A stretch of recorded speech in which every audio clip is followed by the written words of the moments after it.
1.5 ವರ್ಷಗಳಿಂದ ಚರ್ಮದ ಸಮಸ್ಯೆ ತೊಂದರೆಯಿಂದ ಬಳಲುತ್ತಿದ್ದವರು 1 ತಿಂಗಳ ಚಿಕಿತ್ಸೆಯ ನಂತರ ನಮ್ಮ ಹೆಸರು ಗಣೇಶ್ ಅಂತ. ನಾವು ನೆನ್ಮಂಗ್ಲ ರೋಡ್ ಅಂಚೆಪಾಳ್ಯದಿಂದ ಬಂದಿದ್ದೀವಿ. ನನಗೆ ಸ್ಕಿನ್ ಪ್ರಾಬ್ಲಮ್ ಇತ್ತು. ಸುಮಾರು ಒಂದೂವರೆ ವರ್ಷದಿಂದ ಸ್ಕಿನ್ ಪ್ರಾಬ್ಲಮ್ ಇತ್ತು. ಎಲ್ಲ ಕಡೆ ಪ್ರೈವೇಟಲ್ಲೆಲ್ಲ ತೋರಿಸಿದ್ವಿ, ಎಲ್ಲ ಕಡೆ ತೋರಿಸಿದ್ವಿ. ಅವ್ರು ಮೆಡಿಷನ್ ಕೊಟ್ಟಾಗ ಕಮ್ಮಿ ಆಗೋದು, ಮತ್ತು ಒಂದು 5-6 ದಿವ್ಸಕ್ಕೆ ಮತ್ತೆ ಬಂದ್ಬಿಡೋದು. ನೈಟೆಲ್ಲ ನಿದ್ದೆ ಬರ್ತಾ ಇರಲಿಲ್ಲ. ನವೆ ಅಂದರೆ ನವೆ, ಫುಲ್ ಕೆರ್ಕಣನ ಅನ್ಸೋಷ್ಟು ನವೆ ಜಾಸ್ತಿನೇ ಆಗೋದು ಹೊತ್ತು ಕಮ್ಮಿನೇ ಆಗಿರಲಿಲ್ಲ. ಎಷ್ಟೇ ಮೆಡಿಷನ್ ನುಂಗಿದ್ರು, ಮಾತ್ರೆಗಳು ನುಂಗಿದ್ರು, ಏನೇ ಮಾಡಿದ್ರು, ಕ್ರೀಮ್ಗಳು ಹಚ್ಚಿದ್ರು. ನಾವಿಲ್ಲಿ ಆಮೇಲೆ ನಮಗೆ ಟಿ ವಿಲಿ RGR ಅಂತ ಹಾಸ್ಪಿಟ್ಲು ಆ್ಯಡ್ ನೋಡಿದ್ವಿ. ಆಮೇಲೆ ಇಲ್ಲಿ ಬಂದಮೇಲೆ ಇವಾಗ 1 ತಿಂಗಳು ಮೆಡಿಷನ್ ತಗೊಂಡ್ಮೇಲೆ ಇವಾಗ ಫುಲ್ಲು ನವೆ ಆಗಲಿ, ಕೆರೆತ ಆಗಲಿ, ಮಾರ್ಕ್ಗಳಾಗಲಿ ಎಲ್ಲ ಸ್ವಲ್ಪ ಕಮ್ಮಿ ಆಗ್ತಾಯಿದೆ. ಚೆನ್ನಾಗಿದೆ ಮೆಡಿಷನ್ನು, ಹೋಗ್ಬೋದು ಚೆನ್ನಾಗಿ. ಮೆಡಿಷನ್ RGR ಹಾಸ್ಪಿಟ್ಲಿಗೆ ಹೋಗಿ ಮೆಡಿಷನ್ ಪರವಾಗಿಲ್ಲ, ಎಲ್ಲ ನಿವಾರಣೆ ಆಗಿದೆ.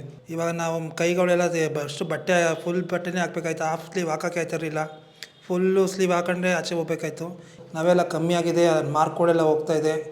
RGR ಹಾಸ್ಪಿಟ್ಲಿಗೆ ತುಂಬ ಧನ್ಯವಾದಗಳು ಹೇಳ್ತೀವಿ.